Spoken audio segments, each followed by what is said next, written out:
What did you make of tonight? Thank you. Were you happy with tonight overall? Yeah, I was. I enjoyed it. I mean, like, it's getting to that stage. By the end of it, I was like kind of just zonked out of it. Like, I was like just chilling on the chair and flexing and just trying to look good and hopefully someone will get me in a nice shot with the coat. But it is getting to that stage. I was like, right, let's get the fucking thing wrapped up now. Do you know what I mean? So there's only someone. He's saying the same shit over and over again. Right. Some of the things, the timing on some things is pretty good, but whatever. It's that time now, right? Was it hard to hear what he was saying? Yeah, I couldn't hear. I mean, I could hear. There was like some sort of echo. Toronto was the best one. You could hear perfectly. Couldn't hear a thing in LA. I could hear some things, but then it went on so long. I was kind of like, right, what the fuck is going on here now? It started to feel a little hostile, especially when the two teams got up. Do you feel like it's about to cross some kind of line? Maybe. I'm just telling them. You just be very, very careful. That's what I'm telling them. We're going face to face. Be very, very careful because maybe on fight night I won't abide by the Marcus of Queensberry rules. So just be very, very careful how you speak my name, and that's it. But when those juice heads start rolling up to me, I actually kind of, again, I was zonked out. I must have been flexing or something, just trying to chill. And then I saw him. Then I was like, what? And I jumped up, and then he wasn't there. I was like, where the fuck is he?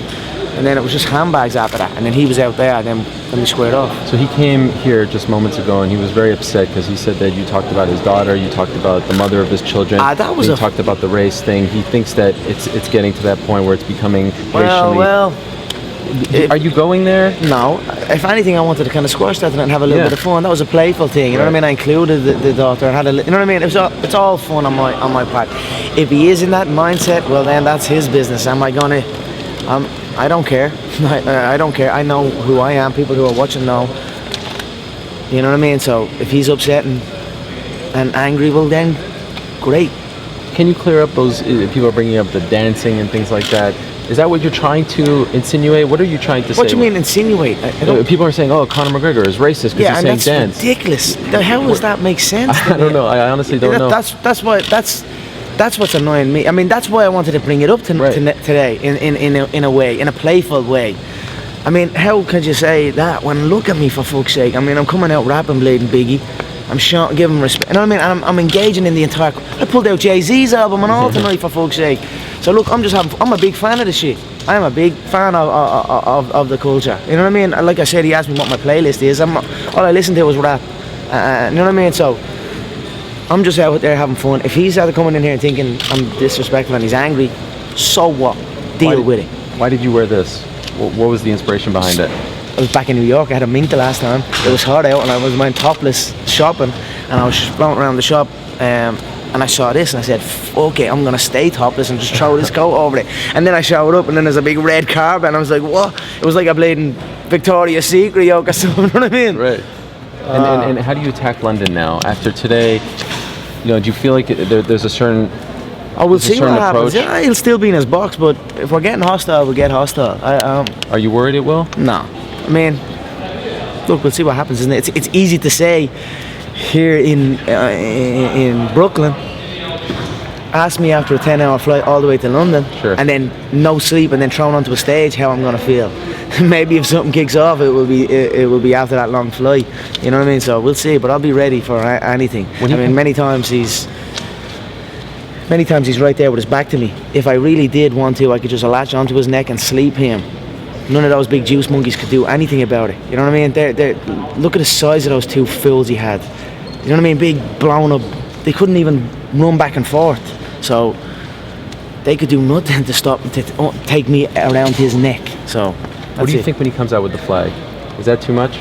No. I think he's rocking the flag. You know? I'm like, I had this kind of cape on. I was like, his probably looks better than this. That's actually what I thought in my head at that very moment. I was like, his cape looks probably better than my cape because I love that flag. Now we threw it on the ground as I was debating, but I was like, you know what? I fucking threw it at his face yesterday. We'll call it even on that one. And he tapes the hat to his head?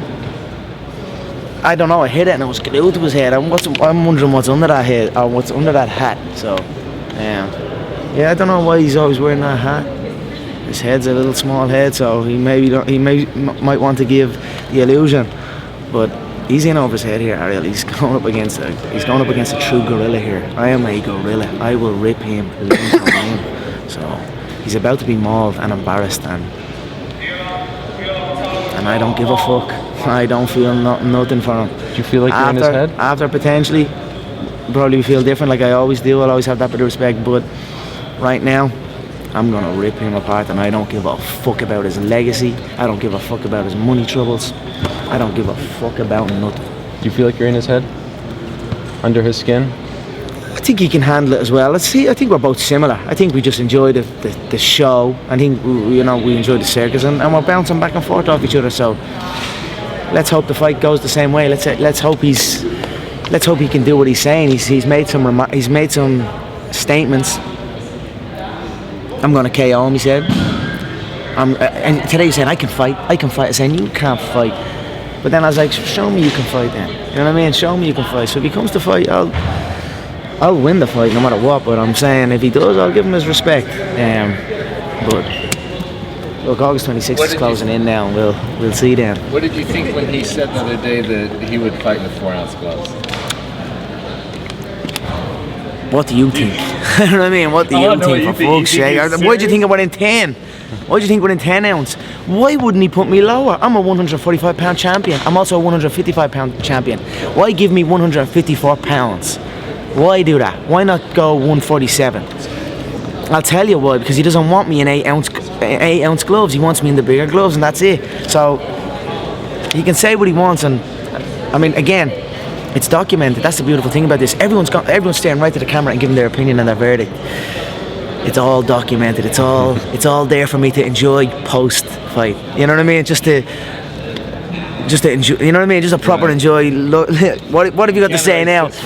What have you got to say now? Exactly. So he's been saying some stuff about the gloves and that. And he also said tonight, I'll fight you MMA next. That's in writing. You know what I mean? Well, it is now. You know what I mean? He said it to me. So if he follows through on these things, great. Maybe he might have to now. After I KO, maybe I might make him. For the rematch, he must fight me in an MMA fight. So, how do you feel about Steven Espinoza? But I'll probably still come back to boxing. It's all right over there. Steven Espinoza. What's going on there? I just don't know. I don't know about him. I came over and I was like, the first one, I was like, everyone's different. All the faces are different. The setup is different. The lead-in is different. The fucking. So I kind of was having fun with it, and then I got on, and then all these little details. I was like. And I didn't really notice at the time. And then only when I got back and I was like, these motherfuckers, they went to some great lengths to try and fuck with my little shit up. You know what I mean? I was like, but I was actually kind of impressed. I was like, you know what, fair play to them. But then I was like, when you see them face to face, including Espinoza, we didn't cut off the mic. It's like, I'm just looking at a little weasel. He's lying to my face. So you asked him personally? No, I didn't. They came to me after and said that because they heard me say something. But look. It's all business here, and eventually I'm gonna run Showtime too, because if they want me back in the boxing game after I spark Floyd, because Floyd's gone, Floyd don't have much left, then who have Showtime got? They're gonna look to dump him and come after me, and then they're gonna have to join, you know what I mean? And so they just better get used to it and get their act together and be very careful with how they treat me. Conor, are you studying Floyd Mayweather's fight? I already know every single shot he throws. I know every single shot he's been hurt with. I know his height, stance, reach. I know everything about him. I know if he weighs 154 pounds, he's too heavy for his frame. He's not going to be in peak physical condition. He needs to be 150 and under to be in peak physical condition. Are you going to try to do a Marcos Maidana and engage him?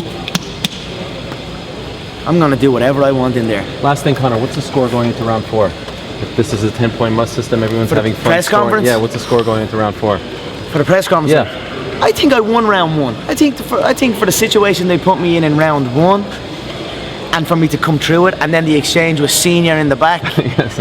And then, I mean, people are giving him round 1. Some people are, some aren't. I'm like, look closely at round 1. Look a little closer at round 1. Who went viral? The suit went everywhere. Really, what clips or what footage of him is from round 1? So I'd give myself round 1. It was close, because I was caught off guard. I'd give myself 10-9. Round 2, I'd say honestly 10-7. He was dropped twice. Tonight was a little bit more even. I think there was, I don't know what was tonight. It was just, maybe we're both a little fatigued, I think, as well. I think, if anything, it could be, I'd give tonight just a draw, I'd say. Okay. So 10-7, 10, I'm fucking always up. But like, at the end of the day, it's a bit of crack, isn't it? Yes, it is. Thank you so much. Thank you.